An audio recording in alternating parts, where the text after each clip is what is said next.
And what that might look like in terms of format is this is where you begin to present what you have to offer. And so it could be a formal presentation, could be a demonstration if you sell software or any kind of technology or physical product, could be a proposal. Maybe you don't have a whole lot to show, but you need to provide a quotation or proposal and pricing. The explanation step could just be you sharing that. And by the way, this sales process, here's an example of how these steps can help you, is that your natural instinct after the conversation might be, okay, I'm going to send over our proposal or quotation, and you send it over and give it to them. And the best thing that you can do there is to actually have that as a sales process step where you're meeting with the prospect and reviewing the proposal with them or the quotation with them. And that's what the explanation step might look like, is instead of sending over your pricing, you schedule a meeting and go through it together. And having more clarity of this step and what this step might look like or how it applies to you and where you're at with a particular prospect remind you and help you to stay focused on, okay, here's our meeting to review our quote. What time are you available? And then you review the quote with them instead of sending that over. That one change could improve your ability to close and improve how you're following up with sales leads and managing your sales process. But the explanation step could just be a list of options. Maybe your product line is very simple, and I'll give you an example. So at one point I had a termite representative inspector come out to my home. He inspected my home, and then right after the inspection, he showed me a brochure, with the column A, column B, column C, and he just explained that to me. That was the explanation step. So in his sales process, the conversation step was his inspection, and then the explanation step was just him showing me a brochure. So the explanation step is you explaining what you have to offer, and it could be as easy as just showing them the pricing, or it could be you delivering a formal presentation slide deck in a boardroom or in an online presentation. The goals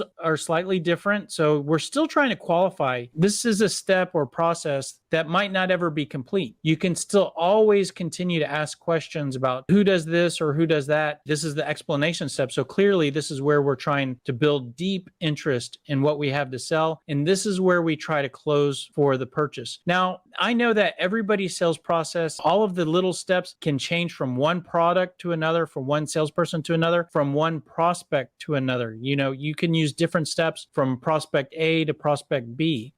And I do know that maybe the close does not happen right at the end of the demonstration, that there's all sorts of different conversations and steps and documents and whatnot. I know I sold software. So I know that sales cycles can be very long, but you can certainly close for the purchase in terms of validating fit, validating interest in continuing at the end of the explanation step. In fact, we'll show a tool that you can use for this, which is a partnership plan, which is a closing tool, a table where you can get commitment in moving forward, even if purchase decision is not signed off right then. But you can at least validate interest in moving forward at the end of the explanation. So that can be a goal. The structure of the explanation, it could be anywhere between 30 minutes to 2 hours. Like I said, if you're just talking through a brochure or a quote, could be 30-minute conversation where you're explaining the options and asking questions. Could be a 2-hour formal demonstration of some technology or something. And notice the split of focus on the prospect and on you. It's the exact opposite of the interaction. So the interaction was 80% on the prospect, 20% on you. And so now it's the exact opposite, 20% on the prospect and 80% on you. And you could actually organize the structure of the meeting in the exact opposite of the interaction as well. What that might look like is you open a presentation with, here's what we know about you. Here's what we have found out in all of our meetings and questions and conversations. These are our findings. And then when you talk about you, it's all, here's how we can help against everything we found out about you. So that's a really nice way to organize your presentation or demonstration. And the questions that you can ask are fairly similar, but we're adding now to that list. But you have your pain questions, current state questions, qualifying, and now we're adding closing questions, because this is where you're really trying to close and validate that there's a fit and interest in moving forward.